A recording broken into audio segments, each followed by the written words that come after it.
Welcome to my YouTube channel. मेरे YouTube channel पर आप सभी का स्वागत है। आज हम लोग कक्षा 7 में दिया गया है जेसीईआरटी के द्वारा प्रदत्त पुस्तक हिंदी में गिल्लू पाठ का प्रश्न उत्तर को हम लोग आज देखेंगे। गिल्लू महादेवी वर्मा की रचना है और गिल्लू के पाठ को एक गिलहरी की कहानी है जिसे आप सभी जानते हैं। इसके प्रश्न उत्तर को आज हम लोग देखते हैं। पहला प्रश्न है, जो सोन जूही को देखकर लेखिका को अनायास किसकी याद आ जाती है और क्यों? तो इसका उत्तर है, सोन जूही को देखकर लेखिका को अनायास गिल्लू की याद आ जाती है क्योंकि गिल्लू की समाधि उसी पौधे के नीचे बनाई गई थी। प्रश्न संख्या 2 है, प्रस्तुत पाठ में लेखिका ने कौओं के बारे में जो विचार व्यक्त किए हैं उन्हें लिखिए। तो इसका उत्तर है, लेखिका ने प्रस्तुत पाठ में कौओं को समादरित, अनादरित, अति सम्मानित, अति अवमानित, गरुड़ इत्यादि अनेक उपमाओं से संबोधित किया है। प्रश्न संख्या 3 है, बहुत समय बीत जाने पर भी लेखिका गिल्लू को क्यों नहीं भूल पाती? तो इसका उत्तर होगा, गिल्लू लेखिका के साथ मानवीय संवेदनाओं के साथ जुड़ा हुआ था। गिल्लू के द्वारा लेखिका के पैर तक आकर सर्र से पर्दे पर चढ़ जाना और फिर उतनी ही तेजी से उतरना, भूख लगने पर चिक चिक करके लेखिका को बुलाना, काजू बिस्कुट मिल जाने पर अपने पंजे से उसे कुतरना उसके ऐसे क्रियाकलाप थे जिसे लेखिका कभी भूल नहीं पाती है। प्रश्न संख्या 4 है, लेखिका ने गिल्लू की प्रशंसा किन शब्दों में की है?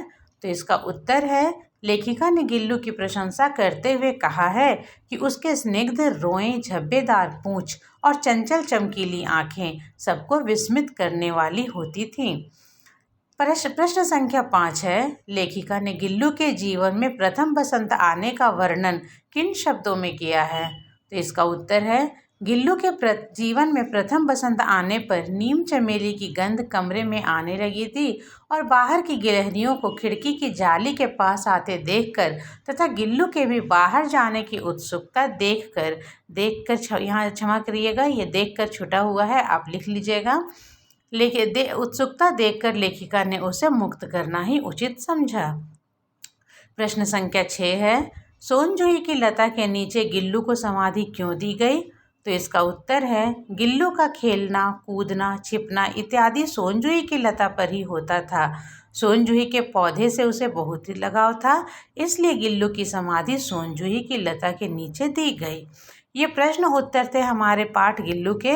अब कुछ ऐसे भी प्रश्न हैं जिन्हें श्रुति संभिन्नार्थक शब्द कहा जाता है, कि इसका मतलब हुआ कि सुनने में एक जैसे लगते हैं परंतु अर्थ अलग होते हैं।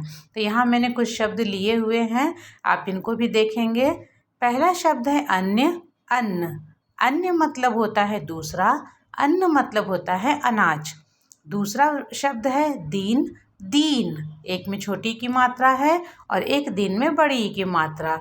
तो जो दिन है छोटी ई की मात्रा उसका अर्थ होता है दिवस और दीन मतलब होता है गरीब।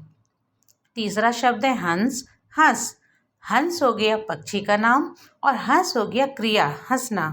चौथा शब्द है नारी, नाड़ी। नारी का अर्थ हो गया स्त्री और नाड़ी मतलब नाभि। पांचवा शब्द है ग्रह, गृह।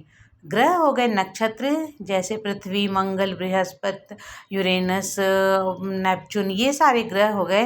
और गृह हो गया घर। प्रसाद, प्रासाद छठा शब्द है।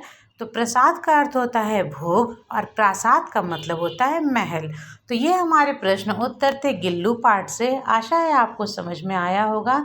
यदि आपको मेरा वीडियो पसंद आया होगा तो प्लीज़ मेरे वीडियो को लाइक, शेयर एंड सब्सक्राइब करिएगा। मिलते हैं अगले वीडियो में, तब तक के लिए धन्यवाद।